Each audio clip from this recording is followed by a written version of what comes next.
Pemirsa, PT Pertamina memastikan 2 kapal milik anak usahanya, PT Pertamina International Shipping, aman bersama para awaknya. Pertamina masih terus berkoordinasi dengan seluruh pemangku kepentingan, khususnya Kementerian Luar Negeri untuk memastikan pengamanan berjalan dengan baik.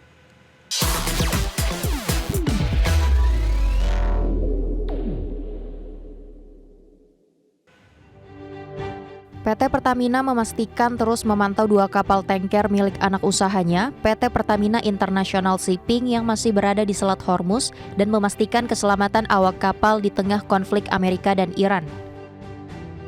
Vice President Corporate Communication Pertamina Muhammad Baron mengatakan total terdapat 4 kapal terkait, namun 2 kapal lainnya berada di luar Selat Hormuz. Hingga saat ini kondisi awak dan aset kapal dipastikan dalam keadaan aman.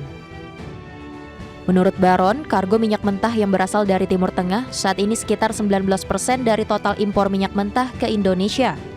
Pertamina juga telah menyiapkan skema distribusi melalui sistem reguler, alternatif maupun darurat guna menjaga ketahanan energi nasional. Kargo minyak mentah yang berasal dari Timur Tengah itu ada sekitar 19%. Dan saat ini kami sudah melaksanakan proses distribusi melalui sistem reguler, alternatif maupun emergensi. Jadi untuk ketahanan energi nasional, Pertamina telah menyampaikan sistem tersebut untuk bisa memenuhi kebutuhan nasional. Pertamina memastikan stok energi untuk periode Ramadan dan Idul Fitri telah disiapkan sebelumnya dan mencukupi kebutuhan dalam negeri, sehingga masyarakat diminta tetap tenang dan bijak menggunakan energi. Jakarta, Ade Firmansyah, IDX Channel. Pemirsa, terkait keberadaan 2 kapal Pertamina yang terjebak di wilayah konflik khususnya Selat Hormuz, Menteri ESDM Bahlil Lahadalia memastikan pemerintah akan berusaha untuk mengeluarkan kedua kapal tersebut melalui jalur diplomasi. Menurut Bahlil, kedua kapal tanker milik Pertamina tersebut membawa minyak mentah atau crude oil yang berasal dari wilayah Timur Tengah untuk dibawa ke tanah air. Bahlil mengakui jalur pelayaran di sekitar Selat Hormuz mengalami gangguan akibat dinamika konflik di kawasan tersebut. Kondisi ini berdampak pada arus distribusi minyak mentah dan produk energi global, termasuk pengiriman yang menuju Indonesia. Meski demikian, pemerintah sudah mencari alternatif sumber crude lain, seperti Middle East atau Asia Tenggara, dan sebagian akan dialihkan dengan mengambil crude oil dari Amerika untuk menjamin ketersediaan pasokan. Dengan 2 kapal yang dari Selat Hormuz yang sekarang lagi balik, tadi juga dibahas oleh Pertamina, kita lagi upaya diplomasi agar ada cara yang lebih baik untuk mereka bisa dikeluarkan. Andaikan pun itu tidak dikeluarkan, kita sudah cari alternatif untuk mencari sumber crude dari yang lain dan sudah dapat. Kita sudah dapat. Jadi saya pikir itu tidak menjadi sesuatu yang. Kita ke informasi lainnya, pemirsa. Asosiasi Pengusaha Indonesia atau APindo menilai rencana pemangkasan produksi mineral dan batu bara dalam RKAB 2026 akan berdampak pada gelombang PHK massal. APindo mendesak pemerintah untuk mengkaji ulang rencana pemangkasan produksi minerba tersebut. Asosiasi Pengusaha Indonesia atau APindo menilai rencana pemangkasan produksi mineral dan batu bara sebesar 70 hingga 80% yang tertuang dalam Rencana Kerja dan Anggaran Biaya atau RKAB 2026 akan berdampak pada gelombang PHK massal. Ketua Komite Pertambangan Minerba APindo Hendara Sinadia menilai meski kebijakan pemangkasan produksi mineral dan batu bara bertujuan untuk menjaga stabilitas harga komoditas, namun kebijakan tersebut dikhawatirkan akan memukul perekonomian daerah dan menciptakan krisis ketenagakerjaan.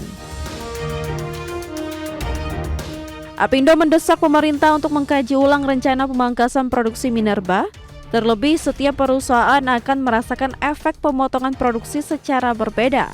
Namun tekanan operasional yang meningkat merupakan keniscayaan yang akan dihadapi.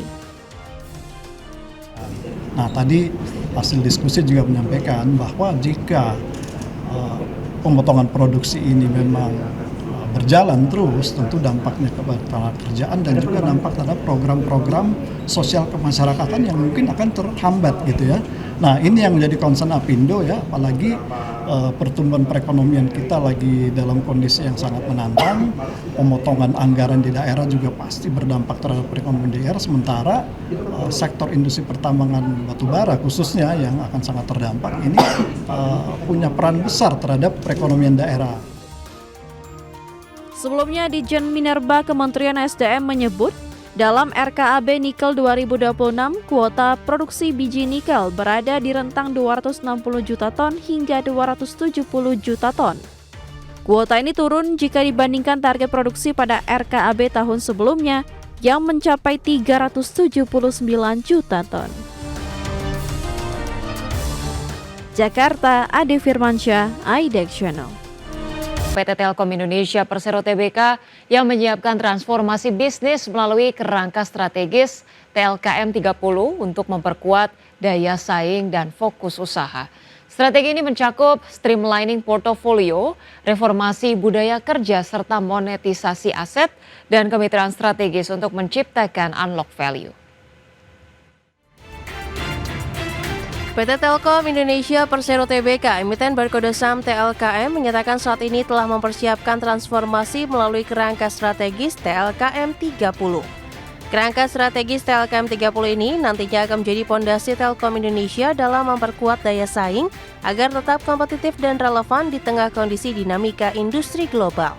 Senior Vice President Group Sustainability and Corporate Communication Telkom Indonesia, Ahmad Reza mengatakan, dalam TLKM 30 nantinya akan dilakukan penataan portofolio bisnis atau streamlining, budaya kerja hingga menciptakan unlock value dengan cara mendorong monetisasi aset dan kemitraan strategis sehingga bisnis Telkom Indonesia akan lebih fokus.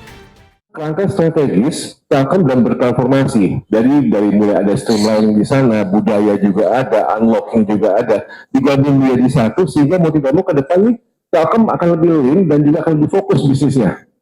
Jadi yang seperti teman-teman ketahui bersama, kita sudah berubah menjadi B2B buat Telkomnya, di mana ada holdco dan opco. Dengan demikian, bisnis Telkom tentunya akan lebih fokus. Apabila ada yang tidak sesuai dengan portfolio, mungkin akan disesuaikan atau mungkin akan dikembangkan jauh lebih baik lagi. Namun demikian, Ahmad Reza menekankan pilar utama yang akan dijalankan dalam transformasi di TLKM 30 yakni melalui reformasi budaya kerja, peningkatan tata kelola, alokasi modal yang prudent, serta fokus pada produk dan layanan yang bernilai tinggi. Dari Jakarta, Rika Nuardi, IDEX Channel. Pemirsa, PT Bayan Resources Tbk mencatatkan penurunan laba bersih sepanjang 2025 di tengah melemahnya harga jual rata-rata batu bara.